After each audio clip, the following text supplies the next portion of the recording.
Bon, je suis de retour cette fois sur le stand de Wavestone pour parler d'un dossier qui concerne le bilan de sécurité des sites web en France.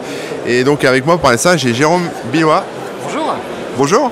Est-ce que tu peux te présenter rapidement, expliquer un peu? Je suis Jérôme Billois, donc voilà, je suis associé au sein du cabinet Wavestone dans la practice cybersécurité. Je suis à Wavestone depuis 2004 et je fais de la cybersécurité depuis 2001. Voilà, en quelques mots. Ok, très bien. Et alors, qu'est-ce que tu peux nous dire sur ce bilan de la sécurité des sites web en France? Alors, ça fait 3 ans qu'on prend tous nos audits, nos pentests, et qu'on les réalise tous de la même manière, avec le même référentiel de contrôle. D'accord. Et donc, on en tire des statistiques. Donc là, cette année, c'est 140 sites web qu'on a analysés. On a regardé quels étaient le type de failles qu'on trouvait dessus. Est-ce que ces sites web, ils étaient externes, ils étaient internes, ils étaient en prod, ils n'étaient pas en prod.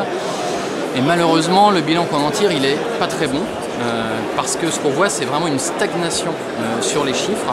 Et en particulier, cette année, là, on a sur tous ces sites web, on en a quand même 52% qui ont au moins une faille grave. Qu'est-ce qu'on appelle une faille grave? C'est une faille qui permet de prendre le contrôle du site ou de voler l'intégralité de la base.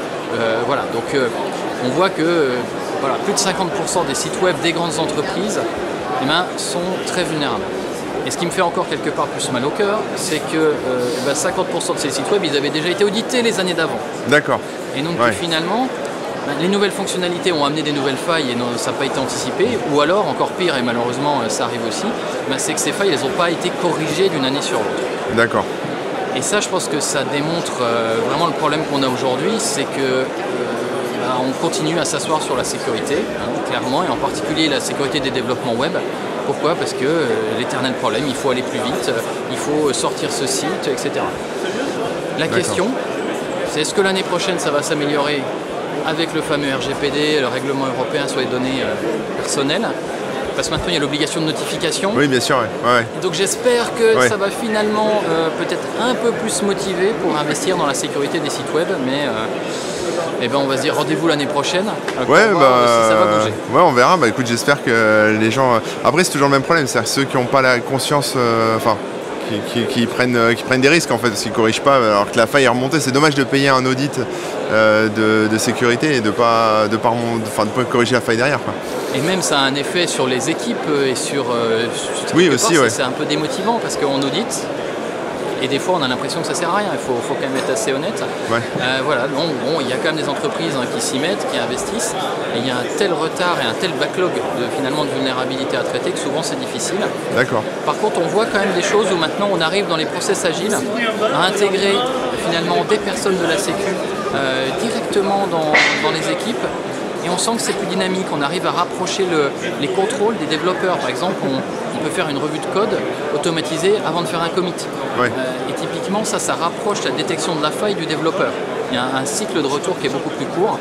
Donc je croise les doigts pour que tout ça s'améliore. Et si on veut regarder le rapport, on peut le trouver sur votre site? Donc le rapport il est disponible sur le site wavestone.com.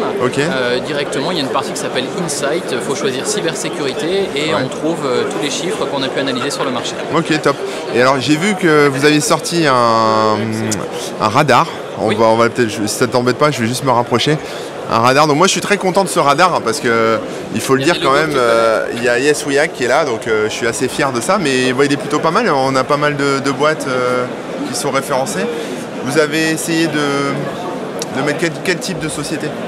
Alors là, c'est clairement ce qu'on vise, c'est un radar exhaustif des startups cybersécurité en France. Il n'y en a pas tant que ça en fait. Alors il y en a presque 130. D'accord. Alors après, par contre, la question c'est quoi une startup? Donc on a décidé assez arbitrairement finalement de se dire c'est des boîtes qui font moins de 35 salariés et qui ont moins de 7 ans d'existence. D'accord. C'est ce qu'on a fixé comme critère, il n'y a pas de critères internationaux définis. Oui, de start-up. Et donc on en trouve aujourd'hui quand même 130. L'année dernière on en avait identifié une centaine. Donc on a quand même une croissance du nombre de créations de sociétés qui montre qu'il y a quand même un certain dynamisme sur ce sujet en France. Non mais c'est cool. Écoute, merci beaucoup. Merci bon salon et puis à la prochaine. Au revoir. Au revoir. C'est discuté hier avec